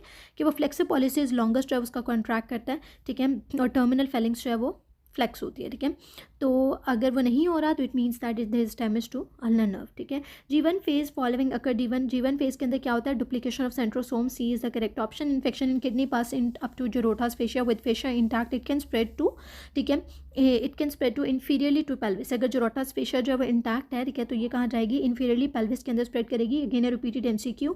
IVCACL2 was given to a rat in the laboratory which leads to, ठीक है, तो क्या करेगा? ये आपके पास 24-25 डाइहाइड्रोक्सीकोलिकैल्सिफेरॉल को डिक्रीज़ कर देगा. ठीक है, तो यहाँ एक्सप्लेनेशन क्या है कि जो हाइपर कैल्सीमिया होती है वो कॉज करती है पोलीयूरिया फॉर्मेशन करती है 24-25 डाइहाइड्रोक्सीकोलिकैल्सिफेरॉल की. 24-25 dihydroxycholecalciferol will not be converted to 125 dihydroxycholecalciferol. ठीक है, जो डाइहाइड्रोक्सीकोलिकैल्सिफेरॉल होता है, ठीक है, वो उसकी फॉर्मेशन जो है वो बेसिकली इफेक्ट हो जाती है. ठीक है, और डाईहाइड्रोकोलिकैल्सिफेरॉल से फॉर्मेशन ऑफ 125 डाइहाइड्रोक्सीकोलिकैल्सिफेरॉल डिक्रीज़ हो जाती है. ठीक है, जिसकी वजह से 24-25 डाइहाइड्रोक्सीकोलिकैल्सिफेरॉल की कॉन्सेंट्रेशन इंक्रीज़ हो जाती है and vice versa for hypocalcaemia. Dysplasia differs from cancer by, ठीक है, डिस्प्लेजिया जो है वो कैंसर से कैसे डिफर करता है? Invasion of the basement membrane. जब बेसमेंट मेम्ब्रेन की आपकी इन्वेजन हो जाती है, ठीक है, तो फिर हमारे पास क्या हो जाता है? वो कैंसर में चेंज हो जाता है. ठीक है, otherwise changes in the shape and the size वगैरह जो होता है, ठीक है, this is called as dysplasia. ठीक है, increase in right atrial pressure led to which important mechanism by the atria. ठीक है, अब जब भी राइट एट्रियल प्रेशर इंक्रीज होता है, ठीक है, तो आपके पास क्या होता है? रिलीज ऑफ एट्रियल नेट्यूरेटिक पेप्टाइड होता है. ठीक है, स्ट्रेचिंग उसकी इंक्रीज होती है एट्रिया की. ठीक है, राइट एट्रियल प्रेशर की वजह से एट्रियल नेट्यूरेटिक पेप्टाइड रिलीज होता है. Patient immuno compromise receiver transplant which of the following is most lethal for causing infection post transplant. तो पोस्ट ट्रांसप्लांट जो है साइटोमेगेलोवायरस जो है वो post transplant most commonly infection cause करता है, जिसमें निमोनिया आ गया एंड डेथ कॉज करता है. Frank Starling law states that force of heart contraction depends upon. ठीक है, तो जो फोर्स ऑफ हार्ट कॉन्ट्रैक्शन होती है, ठीक है, it is proportional to the initial length of myocardial fibre. ठीक है, तो जो हमारा फ्रैंक स्टार्लिंग लॉ होता है, ठीक है, वो हमें क्या कहता है कि जब हम जैसे ही मसल जो है वो स्ट्रेच होता है, ठीक है, तो क्या होती है? उसकी जो टेंशन होती है इन द फाइबर्स वो इंक्रीज़ होती है. ठीक है, मैक्सिमम तक जब हम मसल को स्ट्रेच करते हैं, ठीक है, तो टेंशन इंक्रीज़ होती है टू अ मैक्सिमम, और फिर मैक्सिमम के बाद उसमें डिक्लाइन होना शुरू हो जाता है. ठीक है, as the stretch become more extreme. ठीक है, सो यहाँ पर उन्होंने हमें इसकी एक्सप्लेनेशन दे दी है. ठीक है, कि Starling pointed out this when he stated that the energy of contraction is proportional to the initial length of cardiac muscle fibre. ठीक है, कि जितनी initial length of the cardiac muscle fibre होगी उतनी ही ज़्यादा एनर्जी से वो कॉन्ट्रैक्ट करेगा.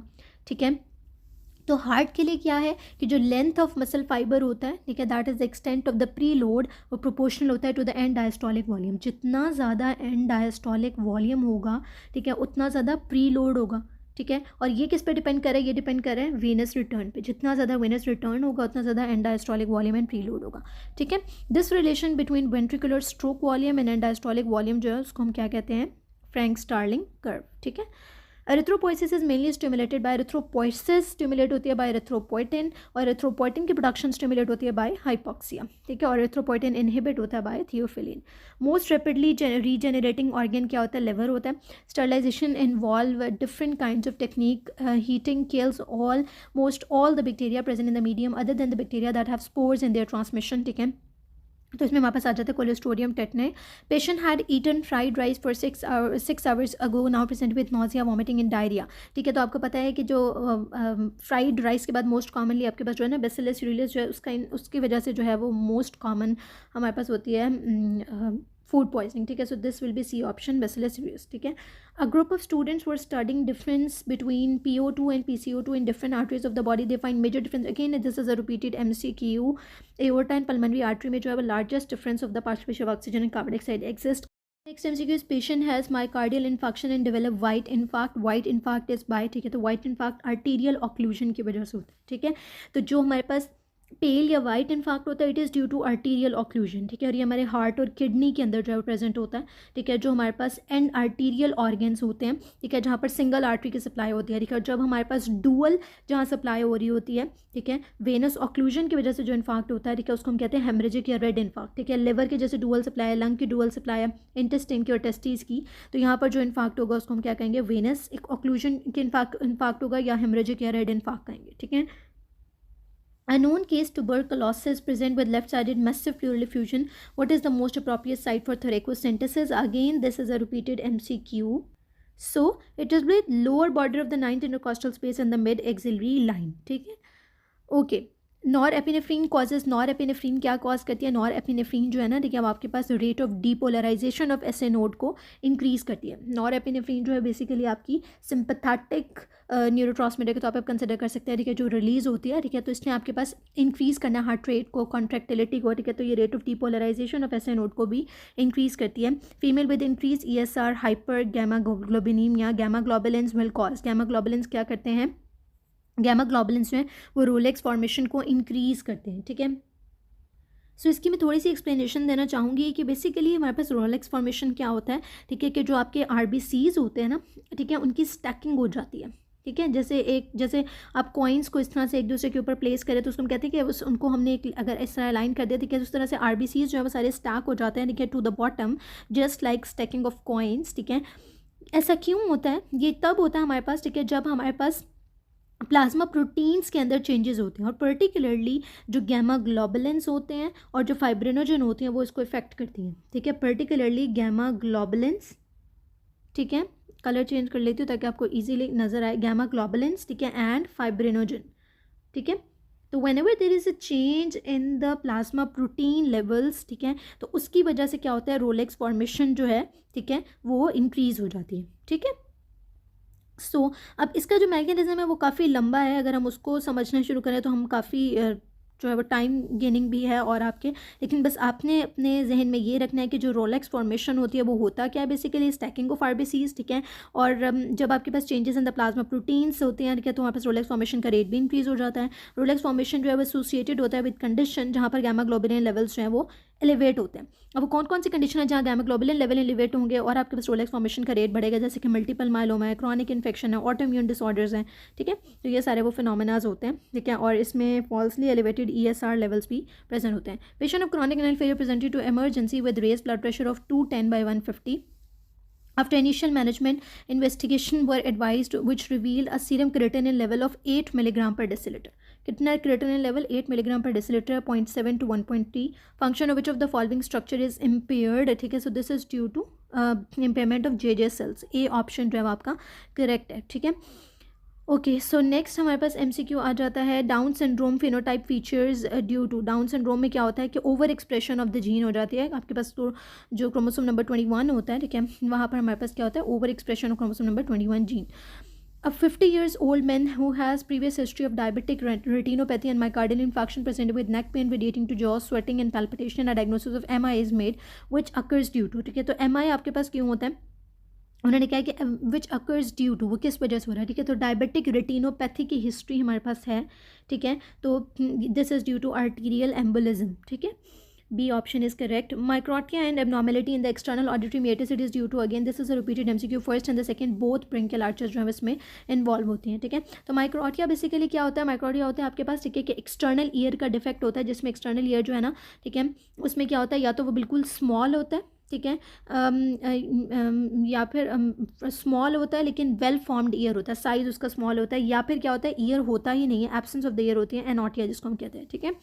तो बिकॉज द एक्सटर्नल ईयर जो है वो ड्राइव होता है from the helix of the first two pharyngeal arches in the first and the second branchial arches which are largely form by the neural crest cell, ठीक है. So this cell population plays a role in most external ear malformation. A 74-year-old man having fatigue, pallor and weight loss, a yellow-green pigment seen in the liver which turns blue on staining. ठीक है, so ये कौन सा pigment है? This is lipofuscin. Again this is a repeated MCQ. Lipofuscin. ठीक है, a patient with flexible joint and velvety skin diagnosed as Marfan syndrome in which defective protein would be fibrillin होती है जो chromosome number 15 पे present होती है. ठीक है, a female diabetic patient came to the OPD presenting with blood pressure 100/80, pulse 110, glucose equal to 40. She came 2 days earlier when the doctor suggested a new hypertensive which she started 2 days ago. Which drug is likely responsible? ठीक है, उन्होंने हमें क्या कहा है कि diabetic patient है, हमारे पास ओपीडी में है, उसका ब्लड प्रेशर कितना है 180, ठीक है, पल्स कितनी है 110, ग्लूकोज उसकी क्या है 40. इट मीन्स दैट हाइपोग्लाइसेमिक है वो. ठीक है, 2 डेज अर्लियर वो हमारे पास आई थी. ठीक है, जब उसको एक न्यू एंटी हाइपरटेंसिव स्टार्ट कराई हुई थी, तो कह रहे हैं बताए कौन सी ड्रग होगी. तो आपको पता है कि जो आपके पास हाइपरग्लुक एक हमारे पास सिम्टम्स आ जाते हैं. ठीक है, वो आपने याद रखना है जिसमें हाइपर ग्लाइसीमिया हो रहा होता है. ठीक है, बेसिकली. ठीक है, और वो हमारे पास किसका साइड इफेक्ट था? थायराइड डायूरेटिक का साइड इफेक्ट था. देखिए यहाँ पे उन्होंने हाइपोग्लाइसीमिया की बात की है. ठीक है, तो हाइपोग्लाइसीमिया जो बीटा ब्लॉकर्स का साइड इफेक्ट होता है प्रोपेनोलॉल, और बीटा ब्लॉकर्स जो है वो मास्क भी कर देते हैं हाइपोग्लाइसीमिक इफेक्ट्स को इन डायबिटिक पेशेंट्स, इसलिए हम जनरली अवॉइड करते हैं बीटा ब्लॉकर को इन डायबिटिक पेशेंट. ठीक है, तो एक्सप्लेनेशन किया प्रोपेनोलॉल और non selective beta blocker can cause hypoglycaemia by inhibiting glycogenolysis, that is breakdown of glycogen and masking hypoglycaemic symptom like tremors and palpitation. ठीक है, in this diabetic patient, hypoglycemia, glucose equal to 40, and recent initiation of antihypertensive strongly suggests propanolol as the cause. ठीक है, REM sleep related to REM sleep जो है आपकी cholinergic जो आपके neurotransmitters होते हैं उनसे रिलेटेड होती है. रेम स्लीप में एसिटाइलकोलिन, और नॉन रेम स्लीप जो स्लो वेव स्पेस में सेरोटोनिन मोर देन गाबा न्यूरोट्रांसमीटर आपके इन्वॉल्व होते हैं. Most important feature of HELLP syndrome. HELLP syndrome जो है ठीक है वो आपके पास क्या होता है कि जो आपके क्लेम्शा होता है उसके अंदर हमारे पास हेल्प सिंड्रोम आ जाता है. ठीक है, तो हेल्प सिंड्रोम का मोस्ट इंपॉर्टेंट फीचर क्या होता है आपके पास? थ्रोम्बोसाइटोपिनिया. ठीक है, and what this HELLP syndrome stands for. ठीक है, इसमें क्या होता है? हाइपरटेंशन होती है, एलिवेटेड लिवर एंजाइम्स होते हैं, लो प्लेटलेट काउंट होता है. ठीक है, EL से एलिवेटेड लिवर एंजाइम, LP से low platelet count. So B option, low platelet count, thrombocytopenia is correct. Which nerve passes through foramen ovale? Foramen ovale से आपकी मैंडिबुलर नर्व जो है वो पास करती है. ठीक है, जो फोरामेन ओवेल होती हैं वहाँ से आपकी एसेसरी मेनिंजियल आर्टरी पास करती है.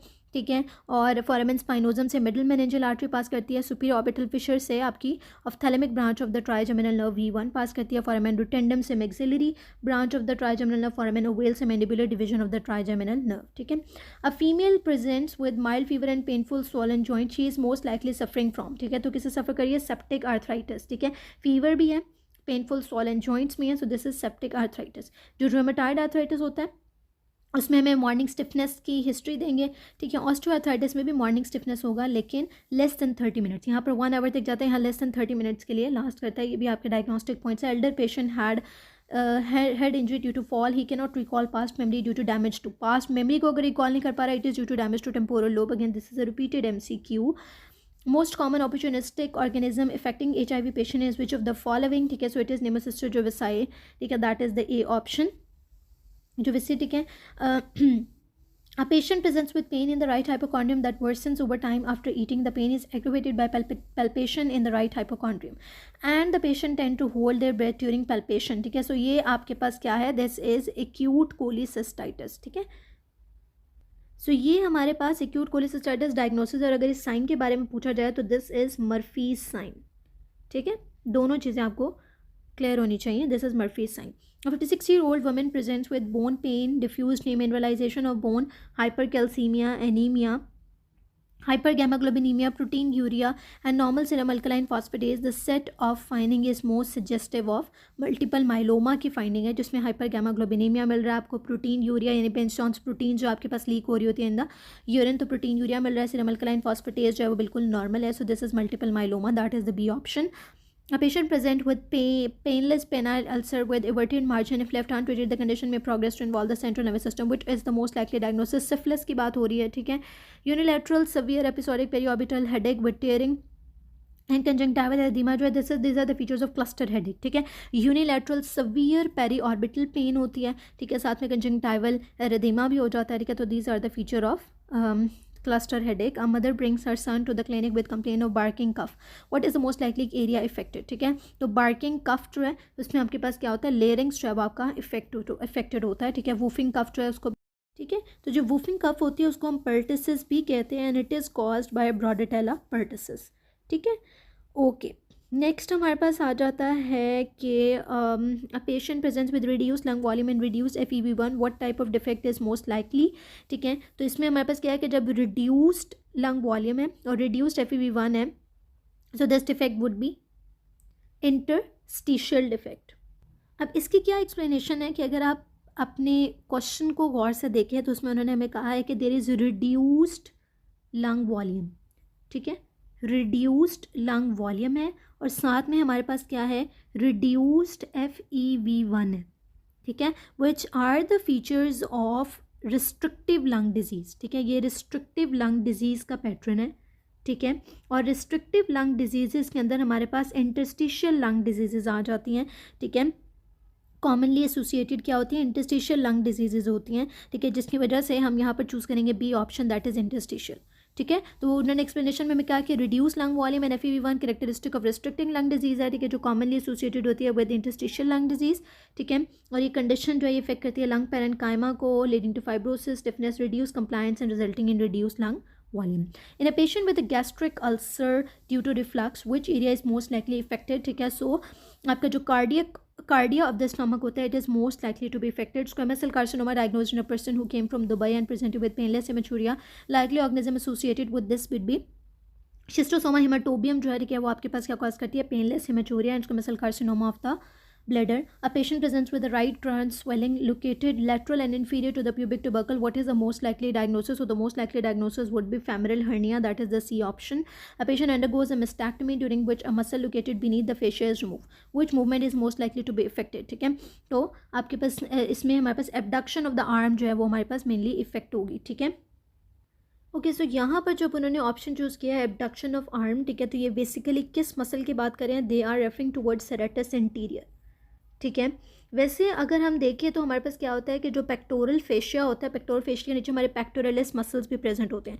तो जो पेक्टोरलिस मेजर होता है, अगर उसको रिमूव किया जाए, ठीक है, तो आपकी adduction of the arm effect हो जाएगी। ठीक है, पेक्टोरलिस माइनर जो है एबडक्शन में थोड़ी बहुत हेल्प कर रहा होता है, लेकिन यहाँ पर they are referring towards serratus anterior muscle, so they will be abduction of the arm will be affected. A patient presents with heat intolerance, weight loss and laboratory finding showing elevated TSH and TRH level, what is the most likely diagnosis. ठीक है, elevated TSH का मतलब क्या है कि TSH increase है और T3 T4 जो है वो decreased, and so this is due to tumor of the hypothalamus, that is the C option.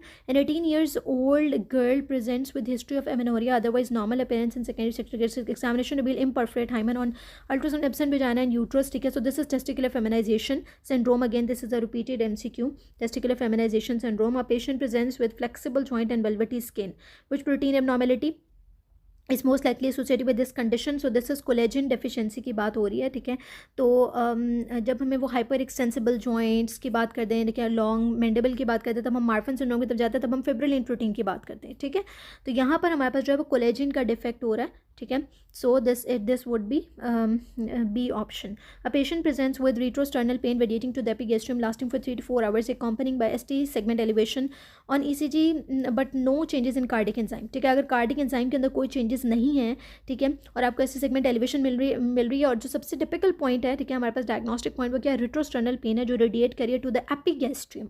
ठीक है, so these are the features of aortic dissection. A option, which of the following drug associated with pulmonary fibrosis as a side effect. ठीक है, तो जो आपकी bleomycin होती है वो हमारे पास पल्मोनरी फाइब्रोसिस कॉज करती है। ठीक है, this is again a repeated MCQ, और ये MCQ डिस्कस हुआ हुआ है, ठीक है, जो मेरे चैनल पे फार्माकोलॉजी के कुछ MCQs डिस्कस किए थे, उसमें भी ये MCQ, और मैंने और भी ड्रग्स डिस्कस की थी, that are responsible for causing pulmonary fibrosis as a side effect. ठीक है, a patient has intermittent dysphagia along with GERD। ठीक है, barium swallow was under done which revealed dilated esophagus with tapered end, यानी bird beak appearance की बात हो रही है। देखिए, जो कि हमारे पास एकलेजिया के अंदर प्रेजेंट होती है, तो A option achalasia cardia is the correct option. Which muscle is primarily involve in forceful expiration? तो फोर्सफुल एक्सपायरेशन के अंदर हमारा रेक्टस एब्डोमिनस मसल जो है वो इन्वॉल्व होता है। ठीक है, क्वाइट एक्सपायरेशन के अंदर, क्वाइट एक्सपायरेशन पैसिव होती है और by the elastic recoil of lung होती है। ठीक है, और फोर्स्ड इंस्पिरेशन जो उसका मसल स्टेनोक्लेडोमास्टोइड सेरेटस इंटीरियर है। फोर्स्ड एक्सपायरेशन का मसल इंटरनल इंटरकॉस्टल होता है। Accessory muscle of expiration is external oblique. ECG of a patient shows no association between P and R waves and had a history of fainting due to। ठीक है, तो if there is no association between P and R wave, it means that P and R wave independent to each other हैं, ठीक है, there is no association. Atria and ventricles are contracting independent of each other, ठीक है, so this will be third degree heart block जिसमें कोई association नहीं रहती, so ये option is correct. A female trying to lose weight by consuming bran bread complains of diarrhea, gas, abdominal cramp and fatigue during her morning walk. What is the most likely diagnosis? ठीक है, so यहाँ पर most likely diagnosis क्या है कि उसको wheat intolerance है, ठीक है, ठीक है, जो मोस्ट लाइकली क्या है, सीलेक डिजीज़, और सीलेक डिजीज़ में बेसिकली हमारे पास क्या होता है, ग्लूटेन सेंसिटिविटी हो जाती है, ठीक है, कि जब भी इनटेक ऑफ ग्लूटेन होगा, ठीक है, तो पेशेंट जो है, ठीक है, वो ग्लूटेन को एब्जॉर्ब नहीं कर पा रहा, ठीक है, मैल एब्जॉर्प्टिव डिसऑर्डर होता है, ठीक है, जिसकी वजह से वेट लॉस भी होता है, डायरिया की क्रॉनिक डायरिया की कंप्लेंट्स होती हैं, ठीक है, जो यहाँ पर उन्होंने हमें सिनेरियो में दिया. Male presents with impaired erection and feels ashamed of his enlarge breast. What is the most likely diagnosis, ठीक है, so these features are due to excessive corticotropin, ठीक है. अब क्या होता है हमारे पास, ठीक है, कि ये उन्होंने जो सिनेरियो दिया हुआ है हमें ये हम डिस्कस करेंगे इसके लिए कुशिंग सिंड्रोम को, ठीक है. तो Cushing syndrome is a condition in which there is excessive corticotropin, ACTH के लेवल्स जो है वो इंक्रीज हो जाते हैं, और हार्मोनल इम्बैलेंस की वजह से गायनोकोमेशिया होता है, इरेक्टाइल डिसफंक्शन होता है, फिजियोलॉजिकल डिस्ट्रेस होता है. एलिवेटेड कॉर्टिसोल लेवल जो है वो नॉर्मल आपके गोनेडल हार्मोन को डिस्टर्ब कर देते हैं, ठीक है, जिसकी वजह से आपके पास ये सिम्टम्स आते हैं जिनमें impaired erection and enlarged breast gynecomastia के सिम्टम्स होते हैं, ठीक है. Drug contraindicated in CLD, again this is a repeated MCQ, ठीक है. CLD में कॉन्ट्राइंडिकेटेड ड्रग क्या है, पैरासीटामोल भी कॉन्ट्राइंडिकेटेड है और पेंटाजोसिन भी, लेकिन अगर दोनों ऑप्शन में दिया हो तो पेंटाजोसिन वो हम प्रेफर करेंगे टू द पैरासीटामोल, ठीक है. और lorazepam and oxazepam can be given but pentazocine can not be given, ठीक है. A patient on anti Parkinson's drug develop discolouration of urine. तो डिस्कलरेशन ऑफ यूरिन जो है, ठीक है, वो आपके पास साइड इफेक्ट होता है ऑफ एंटाकापॉन, ठीक है.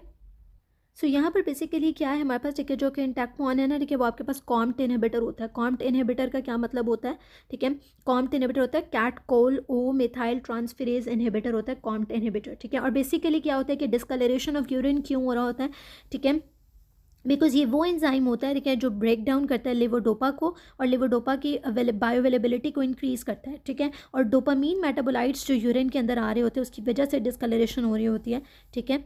तो the correct option B C. Okay, so next is a 50 years old female underwent a DEXA scan which showed a T score of 2.6 at the hip joint. Her BMI is 14. What should be the next step in his management, ठीक है. तो उन्होंने हमें T score कितना दिया, -2.6, ठीक है, और BMI उन्होंने 14 दिया है, ठीक है. तो हम क्या करेंगे, नेक्स्ट स्टेप मैनेजमेंट क्या होगा, repeat we will give calcium supplementation, ठीक है. सो इसकी एक्सप्लेनेशन क्या हो सकती है, देखें, जो टी स्कोर अगर उन्होंने हमें कहा है कि जो टी स्कोर है हमारे पास वो कितना है, -2.6 एट द हिप जॉइंट, इसका मतलब है कि हमारे पास क्या है, ऑस्टियोपीनिया हुआ है, ठीक है, ऑस्टियोपीनिया है and there is low bone density, ठीक है, ऑस्टियोपीनिया और लो बोन डेंसिटी है, और BMI 14 है, जिसका मतलब है कि पेशेंट सवेयरली अंडरवेट है. ऑस्टियोपीनिया भी है, उसकी बोन डेंसिटी भी कम है, उसका BMI भी 14 है, सिवियरली अंडरवेट पेशेंट है, ठीक है, जिसमें रिस्क ऑफ ऑस्टियोपोरोसिस, ठीक है, दैट इज़ बोन डिकिंग, बोन का जो है ऑस्टियोपोरोसिस का रिस्क जो होगा वो फर्दर इंक्रीज़ हो जाएगा, बोन ईटिंग जो होती है, ठीक है, जिसकी वजह से हमने क्या करना है कि हमने उसकी बोन हेल्थ को बेसिकली इंक्रीज़ करना है. तो हम क्या करेंगे, हम उसको कैल्शियम और विटामिन D की सप्लीमेंटेशन करेंगे, that is the C option. A middle-aged man living nearby river gets blind due to, ठीक है, नियर रिवर की जब भी बात आएगी, दिस इज ऑन्कोसर्का वॉल्वुलस, ठीक है. A patient CBC shows hemoglobin 5.6, platelet 140 and PT APTT at the upper limit. What is the most appropriate transfusion option, ठीक है. तो उसको हम क्या देंगे, पैक्ड RBCs देंगे, ठीक है. Okay, mechanism of action of vancomycin क्या होता है, जो वेंकोमाइसिन आपकी, ठीक है, वो क्या करती है, वो चेंज करती है बैक्टीरियल कंपोनेंट को. So the C option is correct. 50 years old patient had complained of macroglossia, hyperglycemia and polyuria. MRI shows a tumor of pituitary gland. Which type group is involve in the origin of this tumour, ठीक है. सो जब हमारे पास मैक्रोग्लॉसिया, hyperglycaemia और polyuria की बात है तो somatotrophs जो है आपके पास, ठीक है, जो बेसिकली ग्रोथ हार्मोन की प्रोडक्शन कर रहे होते हैं, ठीक है. Somatotrophs, B option is correct. Restrictive lung disease is different from obstructive lung disease, ठीक है, पहले भी हम डिस्कस कर चुके हैं, क्योंकि इसमें क्या होता है, FEV1 FVC इंक्रीज होता है. And anaphylactic shock, which of the following is correct. Anaphylactic shock के अंदर क्या होता है, वेस्कुलर परमेबिलिटी जो आपकी, ठीक है, वो इंक्रीज होती है, या वेनस रिटर्न बढ़ जाता है, या फिर एंडोटॉक्सिन रिलीज होता है. एंडोटॉक्सिन तो जो है वो एंडोटॉक्सिक शॉक में आ जाता है ना आपके पास. अब क्या होता है कि जो एनाफाइलेक्टिक शॉक होता है उसमें वेस्कुलर परमेबिलिटी तो इंक्रीज़ होती है, ठीक है, क्योंकि एनाफाइलेक्टिक शॉक में आपके पास क्या होता है, जो एनाफाइलेक्सिन्स होते हैं ना, जिसमें आ जाता है हमारे पास हिस्टामीन आ जाता है, ठीक है। और इसके अलावा हमारे पास क्या आ जाता है, हिस्टामीन होते हैं, ल्यूकोट्राइन्स होते हैं, ठीक है, ये रिलीज़ होते हैं। तो ये जो मीडिएटर्स होते हैं ये वेस्कुलर परमेबिलिटी को इंक्रीज़ करते हैं, ठीक है। जब वेस्कुलर परमेबिलिटी इंक्रीज होती है तो फ्लूइड लीकेज होती है ब्लड वेसल से, इसकी वजह से एडीमा होता है, एडीमा की वजह से हाइपोटेंशन भी होती है, ठीक है। तो हमारे पास क्या होता है, ये फर्स्ट ऑप्शन तो करेक्ट होगी, इंक्रीज वेनस रिटर्न, ठीक है। अब देखिए अगर आपके पास हाइपोटेंशन हो रही है तो वेनस रिटर्न क्या होता है, एनाफिलेक्टिक शॉक में डिक्रीज होता है, तो this option is incorrect. Third वो कह रहे हैं हमें एंडोटॉक्सिन, ठीक है, तो एंडोटॉक्सिक शॉक या सेप्टिक शॉक के अंदर एंडोटॉक्सिन जो है स्पेशली ग्राम नेगेटिव बैक्टीरिया जो है वो रिलीज करते हैं, ठीक है। सो ये ऑप्शन भी आपकी करेक्ट हो जाएगी, ठीक है। और डी हमारे पास आर्टीरियोलर डायलेटेशन, ये भी करेक्ट है। तो बी ऑप्शन जो वेनस रिटर्न इंक्रीज है दिस इज इनकरेक्ट, क्योंकि वेसो डायलेशन की वजह से हाइपोटेंशन हुई है, हाइपोटेंशन की वजह से वेनस रिटर्न डिक्रीज होगा, ठीक है। 50 years old male patient with a history of asthma is using beclomethasone inhaler for a long time. He presents with whitish membrane in mouth, which what would you advise to him, ठीक है। तो whitish membrane in mouth है तो उसको हम क्या कहेंगे, rinse mouth after use. 45 years old patient presents with diarrhea and vomiting. On digital rectal examination there was smooth and warm mass होता है, sigmoidoscopy पे हमें कोई mass नहीं मिल रहा, ठीक है। जब digital rectal examination पे एरिया जो है हमें रेक्टम जो था बिल्कुल स्मूथ और वार्म मिला है, sigmoidoscopy पे हमें कोई mass नहीं मिल रहा, लेकिन रेक्टल म्यूकोजा जो है वो इन्फ्लेम्ड है, तो हम क्या करेंगे, हम उसको 5 अमाइनो सल्सलिक एसिड दे देंगे, that is the A option. 37 year old female है, 37 weeks of gestation, reports progressive reduce foetal movements, foetal heart rate 140 है। What is the most appropriate next step, ठीक है। तो will go for toward the biophysical profile, ठीक है, that is ultrasound assessment और biophysical profile करेंगे, C option. People with coal worker pneumoconiosis are predispose to developing which disease, ठीक है, तो उनमें इंक्रीज रिस्क हो जाता है of progressive massive fibrosis, that is C option, ठीक है। Student want to get vaccinated with hepatitis B vaccine but he is not sure about his previous vaccination against hepatitis B, तो हम उसका क्या test करेंगे, हम उसकी anti hepatitis B surface antibodies का टेस्ट कर लेंगे, ठीक है। तो अगर हमारे पास anti-HBs एंटीबॉडी पॉजिटिव होती हैं, ठीक है, तो हमें इंडिकेट करेंगे कि प्रीवियसली पेशेंट को इम्यूनाइजेशन हुई है, प्रीवियसली पेशेंट इम्यूनाइज्ड है या नहीं, ठीक है। फिर उसमें दो चीज़ें आ जाती है कि आइदर ड्यू टू वैक्सीनेशन या ड्यू टू प्रीवियस इन्फेक्शन। तो ड्यू टू वैक्सीनेशन में सिर्फ हमारे पास ये प्रीवियस इन्फेक्शन होगा, तो फिर हमारे पास IgE एंटीबॉडीज़ जो होती हैं आपकी anti-HBe, ठीक है, वो भी पॉजिटिव होंगे, IgG वाली, ठीक है। Type of hyper sensitivity in SLE lupus nephritis, again this is a repeated MCQ। Type 3 hyper sensitivity होती है, patient presents with hyponatraemia and history of car accident followed by spleen surgery, what could be the likely cause of hyponatraemia. So the likely cause of hyponatraemia क्या होगा, syndrome of inappropriate aerate secretion. इसकी क्या explanation है कि अब क्योंकि उन्होंने हमें एक ट्रॉमा की हिस्ट्री भी दे दी और सर्जरी की हिस्ट्री भी दे दिया, तो उसके बाद जो हमारे पास मोस्ट लाइकली डायग्नोसिस बनेगा वो syndrome of inappropriate ADH secretion ही होगा, ठीक है। क्योंकि क्या होता है आपके पास, ठीक है, कि जो आपके पास एल्डोस्टेरॉन होता है, ठीक है, वो बेसिकली क्या करता है, वो हमें सोडियम और वाटर की रिटेंशन कराता है किडनीज के ऊपर एक्ट करके, प्रमोट करता है सोडियम की रीअब्जॉर्प्शन और पोटेशियम की एक्सक्रीशन को, ठीक है। तो जब एल्डोस्टेरॉन की डेफिशिएंसी हो जाती है जैसे एडिसन्स डिजीज़ में, तो वो हाइपोनेट्रीमिया कॉज करता है, ठीक है। और कॉर्टिसोल की डेफिशिएंसी भी एडिसन्स डिजीज़ में होती है, वो भी हाइपोनेट्रीमिया कॉज करता है, ठीक है, क्योंकि ऑब्वियसली वो फ्री वाटर एक्सक्रीशन को जो है वो इम्पेयर कर देता है, ठीक है, और स्टिमुलेट करता है ADH की सेक्रेशन को, ठीक है। तो हमारे पास कंक्लूजन ये होगा कि एल्डोस्टेरॉन और कॉर्टिसोल की जो डेफिशिएंसीज़ हैं, ठीक है, वो भी हो सकती हैं कि अगर हमें उन्होंने क्लियर हिस्ट्री दी होती है अडेनल इंसफिशिएंसी की, लेकिन यहाँ पर उन्होंने हमें हिस्ट्री में ये कह दिया है कि हाइपोनेट्रीमिया है, और प्रीवियस हिस्ट्री में उन्होंने हमें कहा है कि एक तो उन्होंने हमें ट्रॉमा की हिस्ट्री दे दी, दूसरा उन्होंने हमें सर्जरी की हिस्ट्री दे दी, तो उसके बाद हमारे पास करेक्ट ऑप्शन ये बनती है syndrome of inappropriate ADH secretion. ADH की बहुत ज़्यादा प्रोडक्शन की वजह से वाटर की एब्जॉर्प्शन बहुत ज़्यादा हो गई है, जिसकी वजह से क्या हो गया, आपके पास सोडियम लेवल्स कम हो गया और आपके पास हाइपोनेट्रीमिया हो जाए। So this is D option, syndrome of inappropriate ADH secretion. Anaphylactic shock का ट्रीटमेंट क्या होता है, आपके पास एंटीहिस्टामीन्स देते हैं, अभी हमने प्रीवियसली पढ़ा, पूरा मैकेनिज्म हमने प्रीवियस MCQ में डिस्कस किया। How does histamine stimulate the release of gastric acid in the stomach, ठीक है, this is again repeated MCQ। ये करती है, इंक्रीज करती है cyclic AMP in the parietal cells of the stomach. Conducting system of the heart lies in, conducting system of the heart जो होता है, ठीक है, वो बेसिकली आपके सब एंडोकार्डियम में जो है वो प्रेजेंट होता है, ठीक है। तो ऐसे नोड जो है वो सब एपिकार्डियम होती है, AV नोड जो है वो एंडोकार्डियम होता है, कंडक्टिंग सिस्टम सब एंडोकार्डियम होता है। After an automobile accident splenectomy done after 2 months patient presents in emergency with septic shock and fever. Again this is an MCQ जो हमने प्रीवियसली डिस्कस किया कि post splenectomy, auto splenectomy, whatever the cause is, ठीक है, आपके पास उसके बाद risk of opportunistic infection by the gram positive organism बहुत बढ़ जाता है, जिसमें हमने ऑर्डर जो है उसको याद रखना है। करेक्ट ऑप्शन यहाँ पर ES स्ट्रेप्टोकोकस नमूनी, एक ही MCQ जो है ना वो 2 दफ़ा रिपीट हो गया सेम पेपर के अंदर, तो ये ऑर्डर बहुत इंपॉर्टेंट। बर्किट्स लिम्फोमा ट्रांसलोकेशन क्या होती है, बर्किट्स लिम्फोमा में 8-14 ट्रांसलोकेशन होती है, अगेन रिपीटेड MCQ। ये सारी एक्सप्लेनेशन हम प्रीवियसली डिस्कस कर चुके हैं, सारी इंपॉर्टेंट है. A tall man diagnosed as Marfan syndrome in which defective protein with be fibrillin. Characteristic feature of beta thalassaemia trait क्या होता है? बीटा थैलेसीमिया ट्रेट का कैरेक्टरिस्टिक फीचर क्या होता है? हीमोग्लोबिन A2 का लेवल्स जो है वो इंक्रीज हो जाता है. ठीक है, तो क्या होता है हमारे पास बीटा थैलेसीमिया ट्रेट के अंदर हमारे पास mildly increase in haemoglobin A2 हो जाता है. ठीक है, जो कि मोर देन 3.5% होता है. ठीक है, क्योंकि reduce production of beta globin chain होती है. ठीक है, तो कॉम्पनसेटरी आपके पास क्या होता है कि डेल्टा ग्लोबिन चेन जो है वो इंक्रीज हो जाती है. ठीक है, और 2 अल्फा और 2 डेल्टा चेन मिलकर हीमोग्लोबिन A2 बना रही होती हैं आपके पास. ठीक है, सो हमारे पास इसमें ऑप्शन क्या आ जाएगी? D option. The association of IgA nephropathy is which kind of deposits. ठीक है, IgA नेफ्रोपैथी के अंदर हमारे पास मेसेंजियल डिपॉजिट्स होते हैं. IgA deposits in the mesenterium. तो E option is correct. Activated platelets secrete. Activated platelets जो थ्रोम्बोक्सिन A2 और ADP को रिलीज करते हैं. Inferior wall myocardial infection, left ventricle damage, which of the following arteries involve. ठीक है, तो इसमें left anterior descending artery involve होती है. ECG show prolong PR interval, first degree heart block. ठीक है, a patient has following ABG's pH 7.2 है. ठीक है, which means that it is acidic, less than 7.3. Bicarbonate level 19 है. ठीक है, पार्शियल कार्बनिक साइड कितना है? 39 है.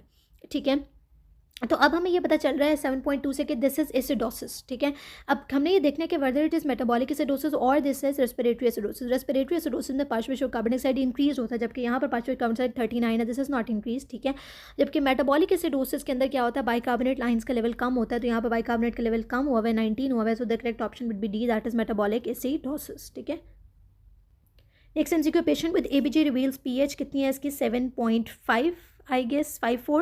partial carbon dioxide 40 and bicarbonate is 38. what is the acute base acid base disorder?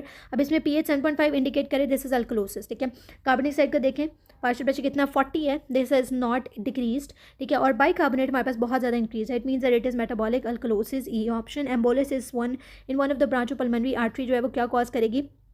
Ventilation perfusion ratio को इंक्रीज करेगी. Patient working in mine had tuberculin test positive present with cough fever weight loss and high lymphadenopathy.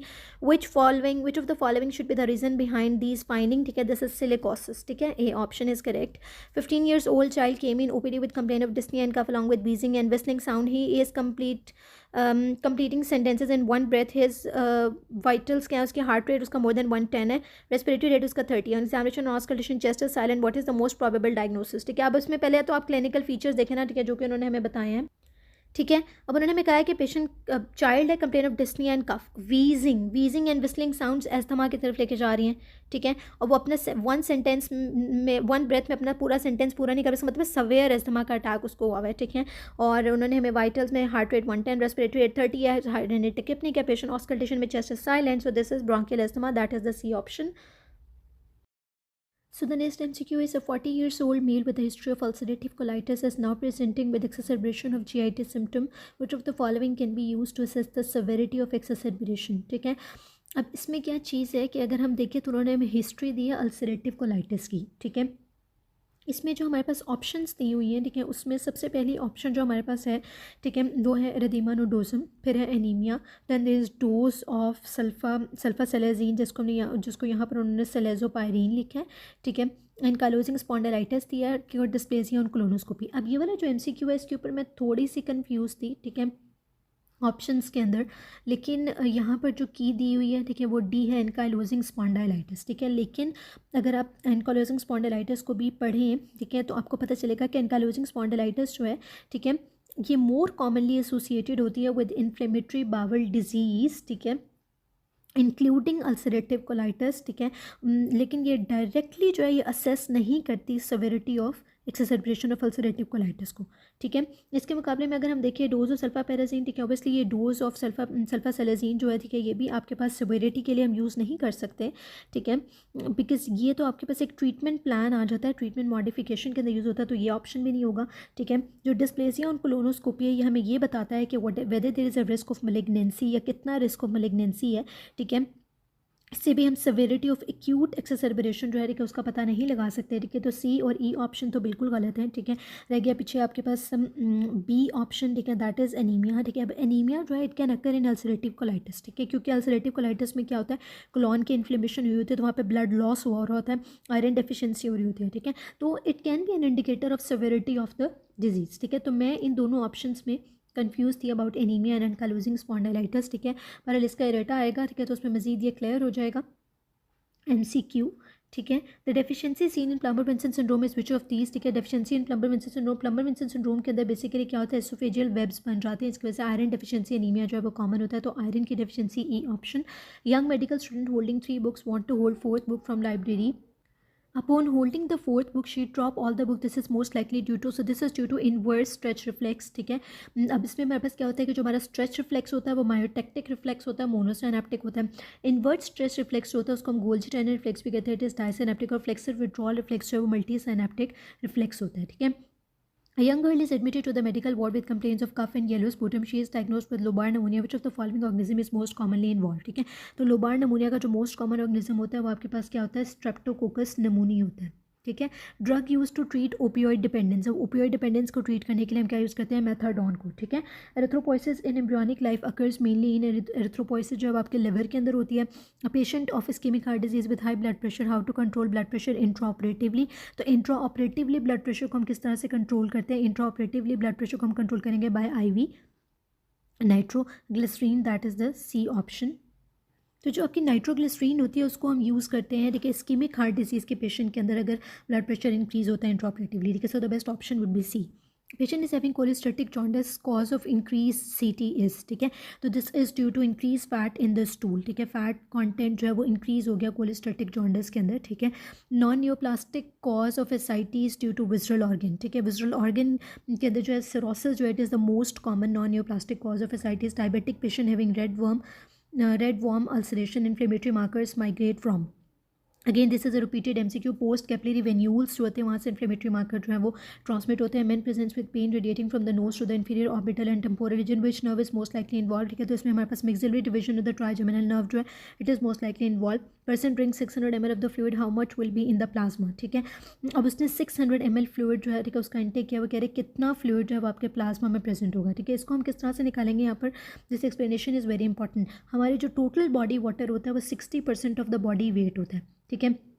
अगर हम कहते हैं कि एक normal जो person है कि जिसका वेट जो है, ठीक है, अराउंड 70 kg है, ठीक है, तो उसमें हमारे पास 42 litres of the total body water होता है। इस टोटल बॉडी वाटर का जो आपके पास 1/3 होता है, ठीक है, वो हमारे पास एक्स्ट्रासेलुलर फ्लूइड में होता है, और 2/3 जो होता है इसका वो इंट्रासेलुलर फ्लूइड में प्रेजेंट होता है, ठीक है। एक्स्ट्रासेलुलर फ्लूइड के अंदर फिर हम फर्दर 2 पार्ट्स में उसको डिवाइड करते हैं, ठीक है, जिसमें से हमारे पास 1/12 जो है वो प्लाज्मा में होता है, और हमारा 1/4 जो होता है टोटल बॉडी वाटर का वो इंटरस्टिशियल फ्लूइड होता है, ठीक है।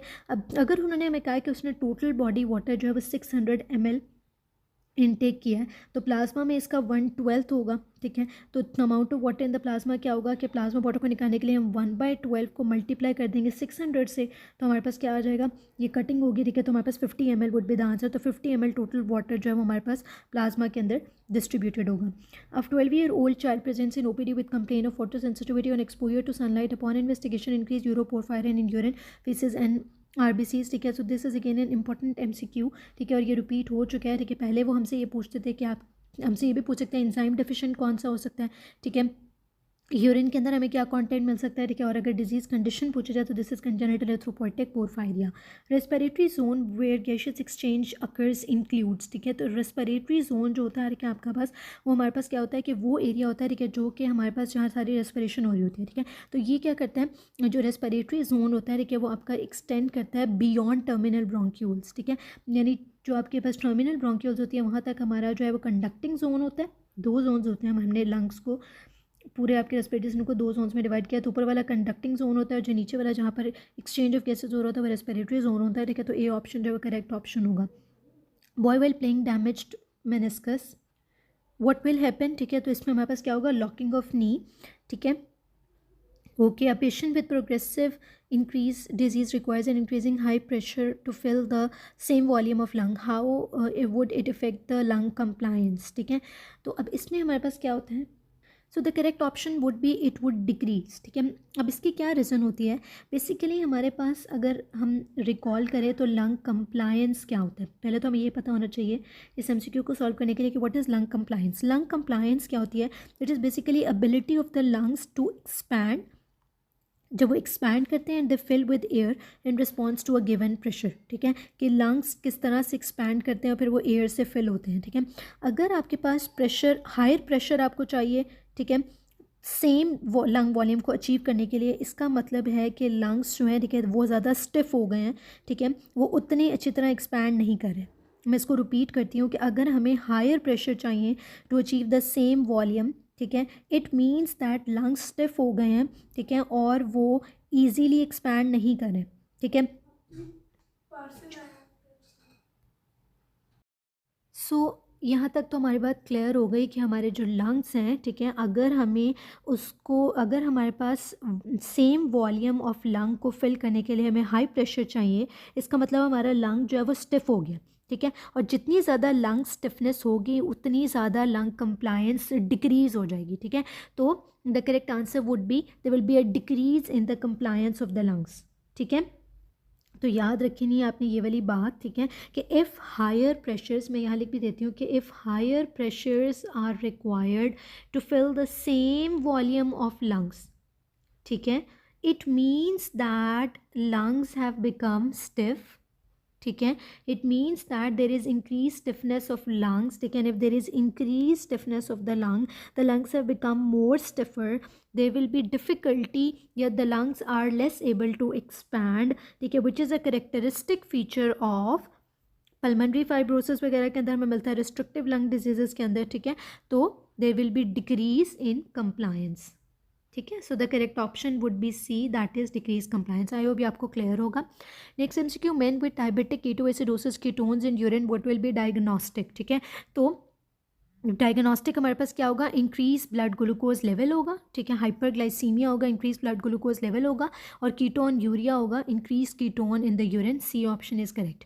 2 years old kid restless and being able to sleep has been यहाँ से थोड़े से मिसप्रिंट है, ठीक है, continuously he is pulling his ear on otoscopy bulge seen between ear drum nerve supply of the bulge, ठीक है। अच्छा, अब हमारे पास क्या है, इसकी नर्व सप्लाई होगी, सो द नर्व सप्लाई, ठीक है, ऑफ जो है बल्ज हमें कहाँ पर नज़र आ रहा है, नियर द ईयर ड्रम, ठीक है। तो नर्व सप्लाई क्या होगी इसकी, glossopharyngeal nerve, that is the A option.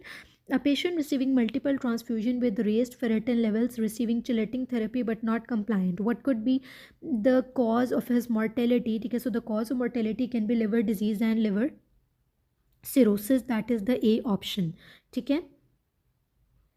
Okay, अब जैसे उन्होंने हमें हिस्ट्री दी है कि उसमें मल्टीपल ट्रांसफ्यूजन्स हो रही हैं, ठीक है, तो मल्टीपल ट्रांसफ्यूजन्स जो हैं, ठीक है, और उन्होंने हमें कहा है कि उसकी वजह से फेरेटिन लेवल रेज्ड हो गया। इसका मतलब है मल्टीपल ट्रांसफ्यूजन्स की वजह से हमारे पास क्या हो रहा है, आयरन ओवरलोड हो रहा है, ठीक है। सिनेरियो को समझें, पेशेंट को मल्टीपल ट्रांसफ्यूजन्स की वजह से ferritin level, serum ferritin level raised है, it means that there is iron overload, ठीक है। और इसको हम क्या कहते हैं, इस कंडीशन को हम क्या कहते हैं, जब हमारे पास iron overload secondary to increase transfusion, और this is called as haemosiderosis, ठीक है। और हीमोसिड्रोसिस के अंदर क्या होता है, हीमोसिड्रोसिस के अंदर ये होता है कि जो आपका आयरन होता है, ठीक है, वो जाकर डिपॉजिट हो जाता है लिवर के अंदर, ठीक है, तो अल्टीमेटली वो कॉज करता है liver disease and liver cirrhosis, ठीक है। So what is the cause of mortality in this case, ठीक है, it is liver disease and cirrhosis, ठीक है।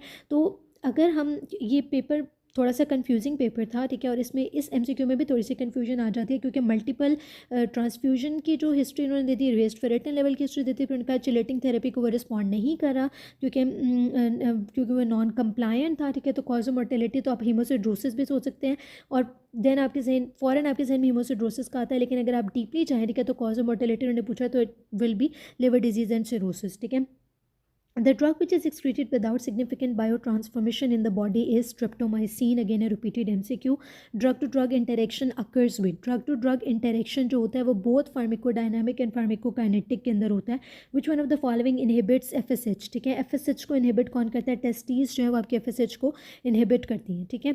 A lady who is always crying and sometimes have uncontrolled laugh, she is socially isolated, depressed and has recurrent mood changes.